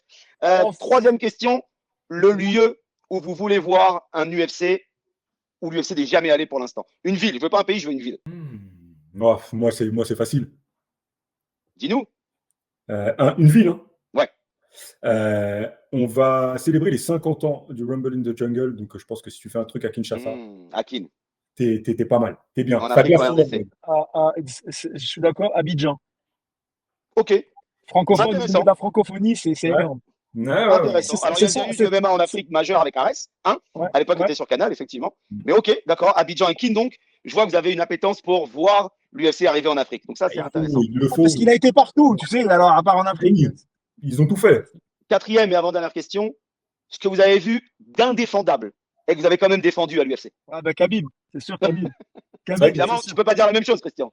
Ah non, bah, laisse-moi un petit instant pour chercher quelque chose d'indéfendable que j'ai quand même défendu. Me dites pas que vous avez défendu comme Riley nous dit l'écharde, hein. Ça c'est indéfendable. Non. Ah, mais t'as le droit de défendre l'écharde, c'est pas grave. Bien sûr, non. bien sûr. Ça fait mal, ça fait mal une écharde. C'est vrai que ça fait mal. Ce que j'ai défendu et qui, je pense, est toujours indéfendable aujourd'hui, je l'ai défendu même sur le plateau de KO, la victoire de Sean O'Malley face à Petr Yan lors de l'UFC 280 à Abu Dhabi. Ah, mais qu'est-ce que je me suis fait, Abdel? Alors, attention, je fais l'avocat de Tarabi, il n'est pas d'accord avec toi. Hein. Pour lui, c'était pas ça. Ouais, et toi, Abdel? Donc, tu m'as dit Khabib. Moi, Khabib. Ouais, moi, Khabib. C'est vrai que tu défends, mais c'est un contrôle qui il s'est loupé, puis il l'a regretté. Mais t'es comme, non, pas là. C'est son plus grand moment de sa carrière et malheureusement, ça associe à ce truc-là. C'est ça, c'est comme je dirais la claque de Will Smith, toi. Pareil, pas là. Pas maintenant, pas après tout ce que tu as fait. Parce que tout ce que tu as fait, surtout après, il y a combien de Noirs qui ont eu des Oscars? On a oublié que Morgan Freeman a peut-être plus de 157 films, il a eu un Oscar. Samuel L. Jackson, pas là, imbécile. Pas là. Bon, c'est comme ça. C'est comme ça. Dernière question, et ce sera le temps de nous quitter. Désolé, hein, je ne prends pas le lead, mais c'est juste que ça m'intéresse. C'est quoi l'actu pour l'un et pour l'autre? Et c'est la dernière question. Vas-y, Abdel. L'actu, écoute, travaille toujours dans mon gym, je développe mon gym, je développe une plateforme, on développe des services en ligne, on développe des services en ligne d'entraînement privé, semi-privé et de groupe personnalisé. Le podcast de Better Talk with Abdel qu'on développe et déjà ça. Puis il y a d'autres petites compagnies qui vont se construire au fur et à mesure. Et un retour au combat pour cette année. Oh, c'est fou le nombre d'anciens qui ont envie de revenir Moi, c'est un règlement de compte avec moi-même. C'est pas le. Ce qui est un peu le cas quand même de beaucoup de combattants qui reviennent. Eh oui. Ouais, mais moi c'est un mélange. Règlement de compte avec moi-même, je mélange. Tu vois, il y a le décès de ma maman, tu vois, qui est arrivé. J'ai essayé de revenir à plusieurs. Le décès de ma maman, le Covid, etc. Fait que c'est vraiment de montrer au monde à quel point, de montrer au monde que non seulement, en fait, de tourner la page, d'écrire mes dernières lignes comme je le veux, pas comme malheureusement la destinée n'a pas été en ma faveur, comme je le veux, et aussi montrer au monde à quel point, tu vois, de faire le walk-in avec le visage de ma maman, et tu vois, etc. Et puis de montrer au monde à quel point je l'aime, parce que dans une culture, on ne montre pas assez d'amour. Mais voilà, malheureusement, j'ai pas eu le courage ou la chance, le courage et la chance de lui dire à quel point je l'aime. Ben là, je vais lui montrer malgré qu'elle est plus là. Donc je pense pas que tu sois clair manque de courage. Je pense pas que ce soit ça, mais on te comprend totalement. Ouais, c'est ça. Donc c'est ça. Donc ça, c'est la plus grosse nouvelle. Je suis toujours en recherche de contrat parce que je veux revenir à mes termes et revenir comme je le veux. Et c'est pas que je suis retourné au sparring, je suis retourné un peu toutes les disciplines, tu vois. Si j'ai cru comprendre, ce sera pas à Montréal, hein, Abdel, vu ce qui se passe en ce moment avec le MMA là-bas. En fait, c'est en professionnel, c'est légal, mais en amateur, c'est pas légal. C'est pas stupide. Et ça a commencé avec une stupidité comme aberrante, tu vois, mais en professionnel, c'est légal, mais ça m'intéresse pas. Ça m'intéresse pas de revenir ici. J'aimerais plus on m'a dit qu'il y avait quand même certains Italiens qui étaient en train de mettre main basse sur Montréal et que c'était difficile de faire sans eux et s'ils n'étaient pas là. Même moi, j'en ai parlé de ça. J'ai ouï dire. Et Christian, donc, même question, hein, du coup, pour terminer, les frères. L'actualité pour moi, c'est de supporter Benjamin Allemand demain lors de l'émission, notamment. Non, blague à part, c'est évidemment continuer de développer notre émission KO avec Benjamin. Et avec sur Canal+. Sur Canal+ International. Après, moi, perso, j'ai d'autres programmes sur lesquels je bosse sur la chaîne, mais en ce qui concerne les sports de combat, c'est notamment la NBA énormément, parce que je suis un passionné de basket aussi. Mais en ce qui concerne les sports de combat, c'est continuer de développer KO. On espère faire de très belles choses dans les mois et les années à venir. Je prophétise là pour que ça continue pendant des années. Mais je croise vraiment les doigts parce que c'est une très très belle aventure que je partage avec Benjamin et avec d'autres gars dans l'équipe et c'est vraiment très très très sympathique. Il est gentil parce qu'il m'a envoyé un message tout à l'heure. Il a dit écoute, l'autre il va être là. Il est gentil quand même. Hein. C'est vrai. J'ai quand même dit petit devant. J'ai dit petit. Ah là. Après, Benjamin, il sait que si jamais il déborde un peu trop pendant l'émission, moi, je suis supposé de couper la parole. Je coupe la parole, je prends la main. On a une corne de brume, nous. Et quand j'ai envie qu'il arrête de parler, en fait, je donne la corne de brume et il arrête de parler. Et malheureusement, ça arrive parfois et c'est terrible. Et toi, Benjamin? Et toi? Eh ben moi, les gars, alors personnellement, je vais devenir papa, ce qui est déjà une nouvelle assez extraordinaire. Un petit combattant à venir, j'espère. Si Dieu veut. Pour quand? Pour bientôt, là? Ouais, pour fin avril, absolument. Et puis, je vais continuer à aimer ce que j'aime depuis tant d'années, c'est-à-dire à parler de MMA, à vivre MMA, à manger MMA et à peut-être m'intéresser un peu à la boxe pour faire plaisir à Christian aussi, parce qu'il y a des trucs sympas quand même. Oui. Mais en boxe, il y a beaucoup à parler, mais malheureusement, on n'en parle pas assez. Pourtant, il y a des très bons combattants et comme tu l'as dit, il y a beaucoup à dire. Il y a beaucoup à parler, C'est une belle conclusion. Christian, Benjamin, merci beaucoup d'avoir participé avec moi dans cet épisode. On aurait pu parler pendant, je pense, des heures et des heures et des heures. Il y avait tellement de sujets. On aura l'occasion, je l'espère, dans le futur, pour en parler encore et encore. En tout cas, merci à tous les deux. Et Benjamin, toi, je te souhaite tout le bonheur du monde. Si tu veux des conseils de papa comme moi, tu peux m'écrire. Je crois que tu es venu au Luxembourg avec ta femme et un enfant, il me semble, à l'époque. Mon fils, il avait 10 mois, maintenant, il va avoir 7 ans. Et j'ai ma fille qui a 4 ans et demi. Tu vois que je suis devant la garderie en plus garée, je vais la chercher dans pas. Mais c'est là, je m'en souviens. C'est vrai. Je m'en souviens de notre petite photo réunie à la sortie. C'est vrai, à 30%, je l'ai encore. Et donc, je te souhaite vraiment tout le bonheur du monde avec ce petit bout de chou qui va illuminer ta vie. Tu vas voir, la vie commence vraiment le jour de Christian, je te souhaite une belle évolution dans tes cours de boxe de débutant. Quand tu veux. Oui. T'imagines quand même, Abdel, écoute bien qui il a dans son coin pour son premier combat. Écoute bien. Il a Tonton Pumbu. Il a Taylor Lapillus. Il a Tarabi et Xavier Fupapokam. Hey, si tu perds, parle plus avec personne. Il y aura une note sur la porte de Canal. Dégage, clochard, on veut plus de toi. Tu peux Non, pas. Tu peux non, pas. il faut rétablir la T'as vérité. l'expérience de tonton, t'as la rapidité de Tahar. Attends, et j'ai tourné avec Christian, il est très bon en plus, donc il va faire des ravages. Il faut rétablir la vérité.